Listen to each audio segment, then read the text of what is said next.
네, 인사드리겠습니다. 다음교육 수학 강사 윤지용입니다.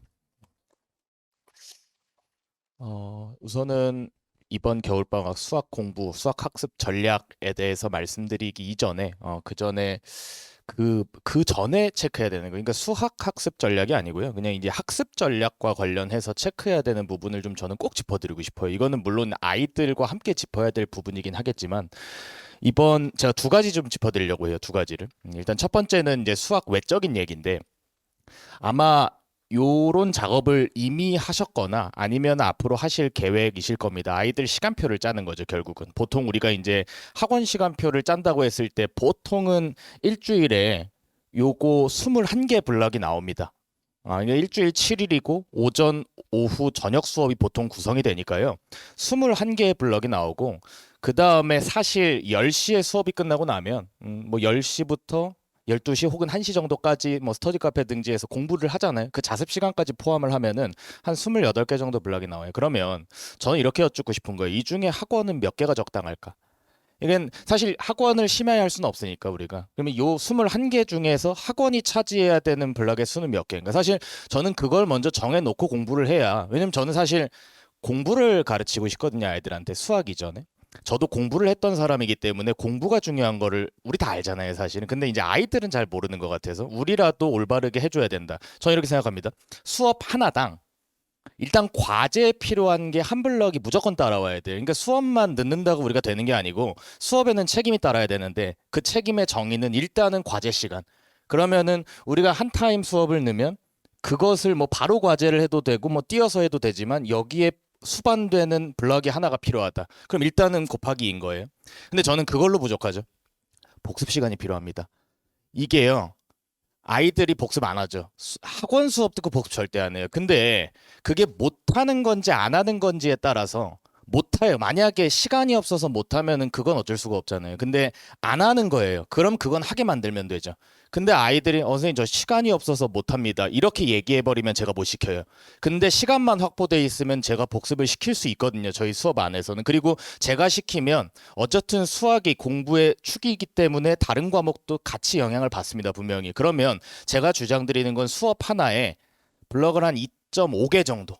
왜냐면 4시간 수업을 들으면 사실 그거 복습하는데 한 2시간이 필요해요. 만약에 2시간이 필요 없는 수업이면 그 수업 안 들어도 돼요. 수업을 듣는 이유가 뭡니까? 우리가 아는 거를 수업 듣는 건 아이들이 고개 끄덕이면서 수업 듣고 나왔는데 나 다 알았어. 이러면 그 수업은 끊으셔야 돼요. 왜? 아는 걸 배우는 게 수업이 아닙니다. 수업이라는 건 응당 듣고 있으면은 뭔가 알뜰말뜻 그런데 잘 모르겠는데 이런 느낌이 드는 게 좋은 수업인 거예요. 제가 예전에 저는 인강 가지고 공부를 되게 많이 했습니다. 사실 요새 아이들 저는 인강을 좀 활용을 많이 했으면 좋겠는데 그게 잘 안 되는 시대인 것 같아요. 근데 저는 되게 인강으로 공부를 하면서 어떤 생각이 들었냐면 너무 어려웠어요. 인강을 듣는데 왜냐면 질문할 창구도 없고 너무 어려운데 제가 그때마다 들었던 생각이 뭐였냐면 빨리 이거 강의 다 끝내고 복습하고 싶다. 저는 그 생각이 되게 많이 들었어요. 왜? 이거 분명히 좋은 거라는 걸 아는데 지금 내가 이거 듣고 있는 상태에선 모르는 거예요. 이 강의가 끝난 다음에 내 걸로 소화할 시간이 필요하다라는 생각을 너무 많이 했습니다. 그래서 어쨌든 저도 수업할 때 어렵게 합니다. 왜? 그런 걸 아이들이 배워야 실력이 느니까. 근데 이 어려운 거를 던지면서도 항상 걱정해요. 얘네들 이거 복습 안 하면은 못 받아 먹을 텐데. 그래서 제가 주장드리는 건 수업 하나당 블락이 한 2.5개 정도는 필요하다. 2.5에 3개 정도. 그러니까는 3개라고 치면은 수업 7개가 적당한 거고 한 2.5개라고 쳤을 때도 제가 이제 주장드리는 거는 한 7개에서 10개 정도. 일단은 요거를 갖다가 기준치를 잡아 놓으시고 수업을 세팅을 하고 그 다음에 아이들을 닥달하셔야 돼요. 왜 공부 안 한 일을 닥달하려면은 그 아이들이 공부할 시간 확보는 되어야 합니다, 반드시. 그래서 저는 저랑 공부하는 아이들뿐만 아니고 그냥 지금 현 시대에서 공부를 하는 모든 아이들이 좀 요렇게 좀 효율적으로 자기가 공부를 할 수 있는 걸 맞춰서 좀 했으면 좋겠고 요 중에서 제가 10개, 최대 10개라고 해놓고 죄송스러운 말씀이지만 제가 쓰는 시간표가 이렇게 4개입니다. 일단은 예. 그래서 저희가 이제 정규 수업이 화목 저녁 수업이고 이제 방학 들어가면은 1월 같은 경우에는 월금 오전에 수투 특강이 있습니다. 그래서 요게 이제 저희 1월 스케줄이에요. 저희 오늘 배부 자료 나눠드린 거에 예비 고2 파트를 보시면 우리 아이들 시간표입니다. 그래서 예비 고2 파트에 똑같은 시간표가 있는데 2월의 경우에 미적분은 월수금으로 들어갑니다. 근데 1월은 월금으로 들어가요. 그래서 그거 시간표 보실 때 좀 체크해 주시면 감사하겠습니다. 요게 이제 제가 말씀드리고 싶었던 첫 번째 체크 포인트고요. 두 번째는 이제 수학과 관련된 건데, 요거까지 말씀드릴게요. 죄송합니다. 공부 시간을 확보하기 위해서 제가 방학 때마다 하는 게 하루에 니네 14시간씩 한번 공부해봐라. 그러면서 이렇게 플래너 또 쓰는 법 알려주고, 뭐 상품권도 주고, 그냥 소소하게 이렇게 좀 매 방학마다 좀 하고 있습니다. 근데 여기에 대해서 아이들이 항상 핑계를 대는 거는, 아니, 맨날 학원을 다니는데 어떻게 하루에 14시간을 합니까? 이런 핑계를 대기 때문에 학원 같은 경우에는 제가 4시간 수업이면 한 3시간 정도 혹은 2시간 반 정도를 인정을 해줘요. 공부한 걸로. 4시간을 다 인정하진 않고 그러다 보면은 하루에 14시간씩 공부하는 그런 습관을 방학 때 들이면 그게 또 학기 중에 긍정적으로 영향을 미치더라고요. 그래서 이런 것들을 좀 반에서 진행을 한다. 이렇게 봐주시면 되고. 자, 두 번째. 두 번째 체크 포인트 이제 수학과 관련된 얘기입니다. 우리 아이들이 이번 겨울부터 해야 되는 수원 수투 그리고 미적분은 수능 과목입니다. 그래서 저는 사실 그런 생각이 좀 들어요. 이제 딱 1년 뒤에 이 시점이 되면 고3을 위해서 뭐 설명회 등지를 다녀보시면은 그분들 대부분 다 수능 강사님들이 이제 고3 수업을 하는 수능 강사님들의 설명회를 저도 되게 자주 듣습니다. 저는 사실 설명회뿐만 아니라 제 주변 친구나 지인들이 고3 수업하는 사람들이 사실 너무 많아요. 고3만 전담으로 하시는 분들이. 그분들 만나면 제가 항상 싸워요. 왜냐면 그분들이 항상 처음에 하는 얘기가 아이들은 내신 대비할 때 지금까지 이렇게 해왔기 때문에 고3 수업, 고3 수능, 죄송합니다. 고3 수학을 공부할 때 뭔가 다시 틀을 바꿔야 되는 것처럼 말씀을 하세요. 왜? 내신과 수능의 차이가 있다는 거죠, 본질적으로. 근데 사실 저는 이렇게 생각해요. 그래서 저는 고3까지 가르치거든요. 저는 사실 고3 3학년 1학기 때 미적분 내신이 있고 그리고 그 2학기 때 수능이 있죠. 근데 저희 반은 수능까지 진행을 합니다. 지금 제가 중3부터 가르친 아이들을 저는 수능까지 가르쳐요. 그러면 그런 제가 내신 때 이렇게 하다가 수능 때 갑자기 바꾸게 가르치지 못하죠. 왜냐면 이 아이들 수능 점수에 대한 책임 소재가 저한테 있으니까요, 사실은. 제가 고2까지만 가르치고 고3 강사님들한테 토스하면은 저는 내신만 달달달 어떻게든 받아내면 되는 사람이겠지만 저는 그렇지 못합니다. 그래서 나중에 이제 고3 올라갈 때 우리가 공부하던 패턴이 바뀌지 않는다. 그냥 지금 내신 대비하는 방식으로 저는 수능까지 잘 보게 가르칠 수 있다. 근데 그게 또 체크해야 될 포인트다. 우리 아이들 입장에서. 그래서 그것도 한번 좀 봐주시면 좋을 것 같습니다. 자, 이거는 지금 저희 반에서 어떤 공부가 이루어지고 있는지에 대한 설명인데요. 이걸 설명드리는 목적은 내년에 똑같이 할 거기 때문입니다. 지금 저희 반에서 이루어지는 행동이 내년 1학기 2학기 내신 대비할 때 똑같이 이루어질 거기 때문에 저희 반은 내신 대비를 총 시즌 2개로 나눠요. 그래서 3주 3주씩 나누는데 시즌 1 초반 3주죠. 그러니까 이번으로 치면은 막 10월 중순부터 11월 초까지 그때는 반에서 이렇게 2개 테스트를 봅니다. 참고로 저는 학기 중에는 판서식 수업을 그렇게 많이 하진 않습니다. 아까 말씀드린 이유 때문이에요. 저는 방학 때 수업을 굉장히 많이 세게 해요. 그리고 그것들을 아이들이 다 소화하면 사실은 학기 중에 더 배워야 할 건 없다라는 주의인 거예요, 사실. 학기 중엔 뭘 해야 되냐면 시험을 잘 보기 위한 기술을 습득해야 돼요. 그거는 테스트 훈련을 통한 개별 피드백으로 이루어질 수가 있습니다. 그래서 구구단 테스트라는 저희 반의 시그니처 테스트 30분에 30문제를 푸는데 그게 쉬운 문제가 아닙니다. 그래서 아이들이 시험을 보면 처음 보면 반타작도 못하는 아이들이 많아요. 다만 1등급을 받는 아이들을 보면 25문제 이상씩 맞춥니다. 그게 내신 문제를 치면은 여기 말씀드렸듯이 5번에서 어려우면은 15번까지도 최고 난도 문제를 제외한 대부분의 문제를 제가 출제합니다.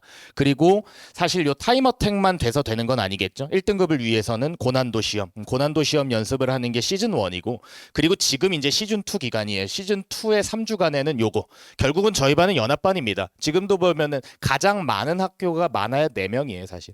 대부분 한 명씩입니다. 학교당 한두 명씩 구성이 돼 있기 때문에 그 학생들의 학교에 맞춰서 내신 대비를 해주는 거 그게 이제 연합반 강사의 어쩔 수 없는 숙명이라고 생각을 하고 그렇기 위해서 학교별로 시험지 대비를 잘 해줘야 돼요. 지금 이제 진행이 되고 있는 거고 이런 식으로 지금 이거는 이제 이런 식으로 이번 주까지 진행되고 있는 이게 화목 수업이기 때문에 오늘 또 수업이 있는데 하루에 한 2개씩 보다 보면은 아이들은 자기 학교 학교에 맞는 정확하게 제가 다 제작합니다. 이건 기출이 아니고요. 제가 그 학교 시험, 예를 들어서 여기 소개드린 건 단대부고인데 그럼 단대부고의 지금까지의 시험 출제 경향이 있겠죠. 그리고 올해 중간고사 시험 출제 어떤 패턴이 있겠죠. 그럼 제가 그런 부분을 입력해서 제 스스로 전부 다 제작하는 시험지입니다. 그래서 이런 부분들을 아이들이 많게는 10개에서 20개까지 연습을 하고서 이제 시험을 보러 간다. 이렇게 내신 대비가 진행된다. 이게 이제 지금 공부하고 있는 거고, 다시 말씀드리지만 내년에도 똑같이 운영될 거기 때문에 제가 소개를 드립니다. 자, 앞으로 어떻게 공부할까? 12월에 확통 수업이 있습니다. 요거는 내년에 확통 내신 들어가는 학교들이 많죠. 예, 그래서 그 학생들은 사실 저희 수업에 들어온다면은 요건 필수입니다. 그래서 요거는 이제 오늘 받으신 그 수학 시간표 책자에 그대로 구성이 되어 있는 걸 제가 캡처해 왔는데요. 확통은 저희가 화목 정규 수업인데 겨울 수업의 개강일은 12월 31일입니다. 그래서 그 전에 12월 19일부터 3번. 딱 3번이면 충분하다고 생각해요. 확통을 처음 하는 학생들도요.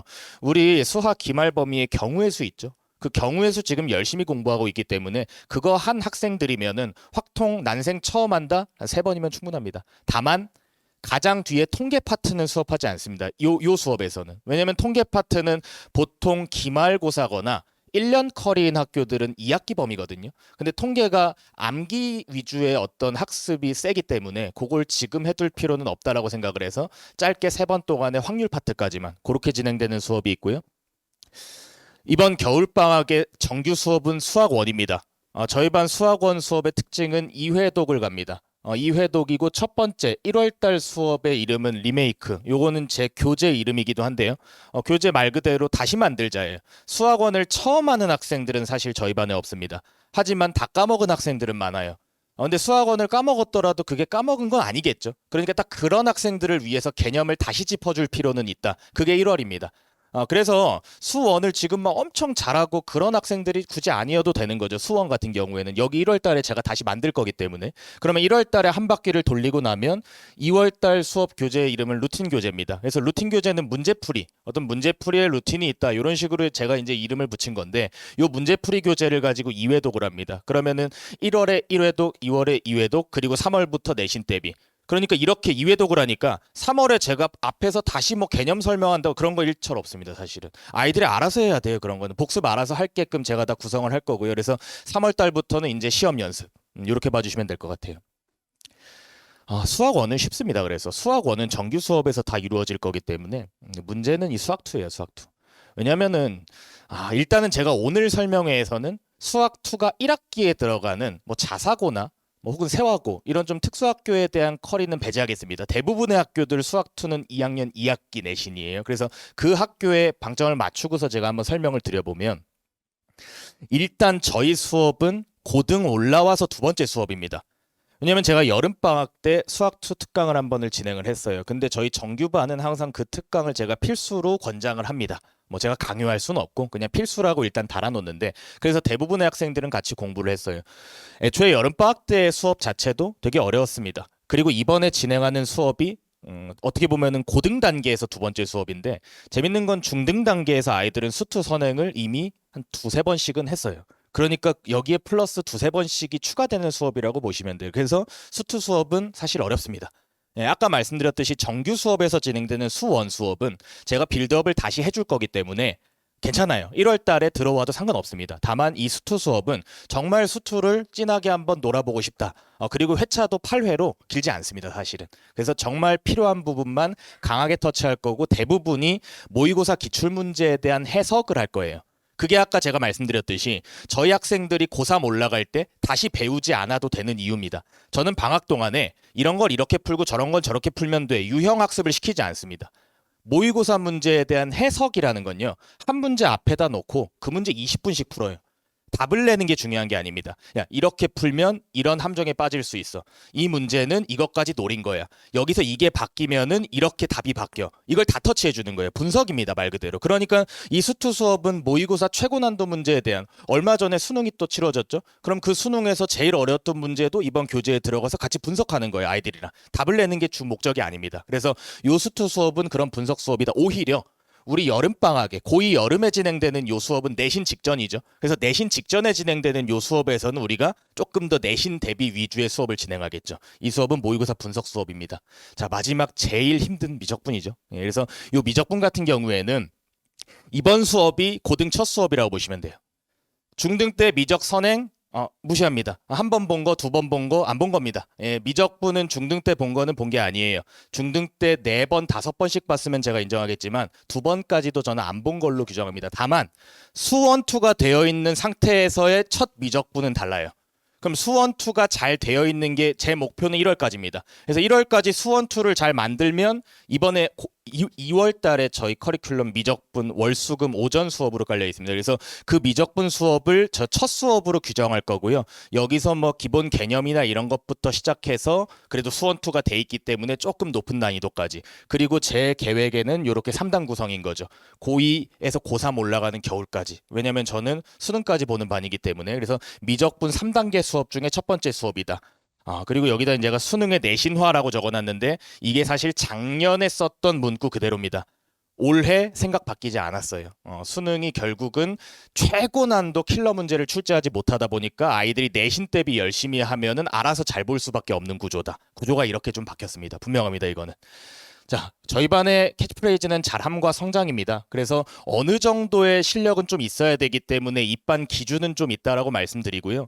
그리고 성장. 하지만 최상위 학생들은 아닙니다. 키워내야 됩니다, 제가. 그래서 어느 정도 밑바탕이 된 상태에서 제가 키워낸다. 그러면 요 성장을 시키기 위해 뭐가 필요하냐? 이게 클리닉인 거예요. 사실 정말 최상위권 학생들은 클리닉 안 옵니다. 본인이 알아서 공부하는 걸 더 선호해요. 자료만 필요해 합니다. 그런 학생들은. 근데 저희 반에 그런 친구들은 없다고 보시면 돼요. 다 성장시켜야 되기 때문에 제가 클리닉을 조금 빡세게 합니다. 저희 클리닉은 와서 자습하는 클리닉이 아닙니다. 오면은 제가 물어보는 거 너 몇 시에 갈 거니? 시간 잡습니다. 한 3시간 공부를 할 거야? 그러면은 너 이거 해라. 저희 조교님들이 목표를 딱 설정을 해줘요. 그리고 중요한 건 요새 아이들 핸드폰 중독이 심하죠. 저는 모든 수업과 클리닉에서 핸드폰을 다 수거합니다. 사실은 그러다 보면 핸드폰을 아예 걷기도 해요. 지금 제 교무실에 핸드폰 7대 있습니다. 제가 그냥 아름아름 거둔 건데 웃긴 게 자발적으로 내는 학생들도 생겨요. 그러다 보면. 그러니까 우리 아이들 그래도 하려는 마음은 있잖아요. 누군가 옆에서 살짝씩만 긁어주면 됩니다. 제가 그 역할 하겠다는 거고 질의응답하면서 함께 공부할 수 있도록 클리닉 이렇게 진행이 되고 그래서 이 방학 중에요. 주말 클리닉에 오면은 아이들이 이런 식으로 추가 테스트 이거는 희망하는 학생들 와서 그냥 추가로 좀 연습할 수 있게 해놨다. 이렇게 보시면 되고 요게 이제 오늘 배부드린 자료에 붙어있는 예비 고2 학생들을 위한 시간표입니다. 보시면은 저희가 아까 말씀드린 수업 스케줄 이외에 모든 시간에 클리닉을 다 깔아놔요. 그러면 이 클리닉에는 질문 조교 선생님 그리고 출석 관리 조교님 이렇게 두 분씩 배치가 되면서 아이들 오면은 출결 관리하고 핸드폰 걷고 질문 처리되고 이런 식으로 하면서 저는 제일 중요시 여기는 거 방학 때 밀리면 안 된다. 방학이 수업들이 굉장히 많아서 빡빡하기 때문에 한번 밀리는 순간 뒤로 다 무너지거든요. 그래서 한 주 한 주 절대 밀리지 않게끔 요 클리닉 이용해서 관리하겠다. 다만 제가 만약에 시간이 없으면 못 부르잖아요. 그래서 아까 제가 처음에 말씀드린 테트리스 합시면서 공간 확보해 놓으셔야 돼요. 그래서 수업을 10개 이상 깔면 안 된다. 최대예요. 최대. 저는 한 7, 8개가 적당하다고 봅니다. 그래서 그렇게 해서 마무리 드리도록 하겠습니다. 감사합니다.